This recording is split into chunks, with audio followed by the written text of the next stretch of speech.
প্রথমে লক্ষ্য করে দেখো, একটি আয়তক্ষেত্রের দৈর্ঘ্য বিস্তারের দ্বিগুণ।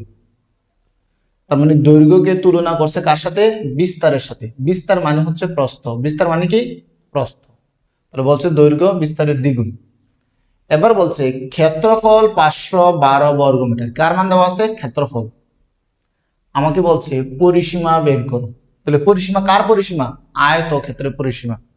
আমাকে বের করতে হবে কার মান? পরিসীমার মান। লক্ষ্য করো তো, আমরা কি জানি আয়তক্ষেত্রের পরিসীমার সূত্র কি? আয়ত ক্ষেত্রের পরিসীমা। পরিসীমা কত? 2 ইন্টু দৈর্ঘ্য যোগ প্রস্থ। এটা হচ্ছে আয়তক্ষেত্রের পরিসীমা সূত্র। এখন যদি আয়তক্ষেত্রের পরিসীমা আমাকে বের করতে হয়, তাহলে প্রথমত আমাকে দৈর্ঘ্য জানতে হবে আর প্রস্থ জানতে হবে। এখন বলো, এই প্রশ্নের মধ্যে দৈর্ঘ্য প্রস্থ কি দেওয়া আছে? নাই। কিন্তু দৈর্ঘ্য আর প্রস্থের মধ্যে একটা তুলনা দিছে যে দৈর্ঘ্য প্রস্থের দ্বিগুণ, মানে বিস্তারের দ্বিগুণ, আর মান দেওয়া আছে ক্ষেত্রফলের। তাহলে প্রথম কথা হচ্ছে এই দুইটাকে আমি হিসেব ধরতে হবে। তাহলে লিখি মনে করি, মনে করি আয়ত ক্ষেত্রের কি বলছে? দৈর্ঘ্য বিস্তারের দ্বিগুণ। দৈর্ঘ্যকে বিস্তারের সাথে তুলনা করছে। মনে রাখবা, যার সাথে তুলনা করে তাকে আগে ধরতে হয়। তাহলে দৈর্ঘ্য তুলনা করছে কার সাথে? বিস্তারের সাথে। তাহলে বিস্তারের সাথে যেহেতু তুলনা করছে, আগে বিস্তারকে ধরতে হবে। আয়তক্ষেত্রের বিস্তার, বিস্তার মানে কি? প্রস্থ। তাহলে বিস্তার সমান সমান এক্স মিটার। যেহেতু ক্ষেত্রফল বর্গ মিটারে আছে, তাহলে দৈর্ঘ্য প্রস্থ কি হবে? মিটার হবে। তাহলে আয়ত ক্ষেত্রের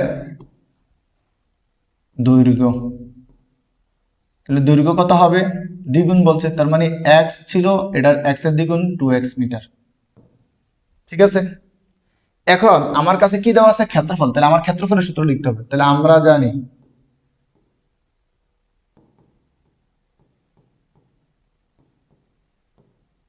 আয়ত ক্ষেত্রের ক্ষেত্রফল সমান সমান দৈর্ঘ্য গুণ প্রস্থ।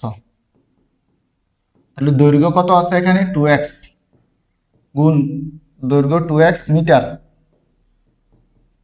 গুণ প্রস্থ কত? x metre.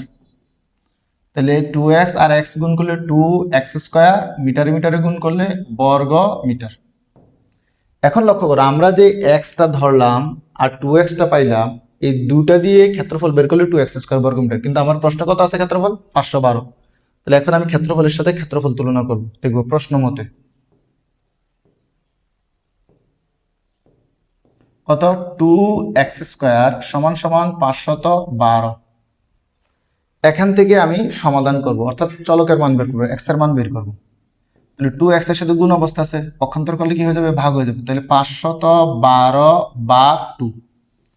তাহলে x স্কয়ার সমান সমান 512 2 দ্বারা ভাগ করলে কত? 256।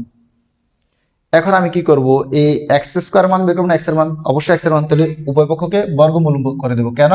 এই রুটটাকে উঠানোর জন্য। তাহলে রুট ওভার x স্কয়ার, যেহেতু বাম পাশকে বর্গমূল করছে, ডান পাশকেও 256। সুতরাং x সমান সমান 56, 256কে বর্গমূল করলে 16। তার মানে বিস্তার, বিস্তার কত? 16 মিটার। ওকে। তাহলে দৈর্ঘ্য কত হবে? দৈর্ঘ্য কত হচ্ছে? 2x। তাহলে আমি এখান থেকে এখানে চলে আসি। সুতরাং আয়ত ক্ষেত্রের দৈর্ঘ্য, তাহলে দৈর্ঘ্য কত? 2x মিটার ছিল। তাহলে 2 এর সাথে x কি অবস্থা? গুণ অবস্থায়। তাহলে x এর জায়গায় আমি কত বসিয়ে দেব? গুণ x এর মান 16। এই যে x এর মান পাইছি 16। তাহলে 16 দুগুণে 32 মিটার। এখন লক্ষ্য করো, আমাকে যে পরিসীমা বের করতে বলছে, কি দরকার ছিল? দৈর্ঘ্য আর প্রস্থ। তাহলে প্রস্থ পাইছি কত? 16, মানে বিস্তার মানে প্রস্থ 16 মিটার, আর দৈর্ঘ্য পাইছি 32 মিটার। তাহলে আমি লিখবো, সুতরাং আয়তক্ষেত্রের পরিসীমা দিয়ে 2 ইন্টু দৈর্ঘ্য কত? 32 মিটার, প্রস্থ কত? 16 মিটার। এবার আমরা যোগ করে দিব 2 ইন্টু 16 আর 32-এ 48 মিটার যোগ করলে দুইটারে গুণ করলে 96 মিটার। তার মানে এই আয়তক্ষেত্রের পরিসীমা মাত্র 96 মিটার।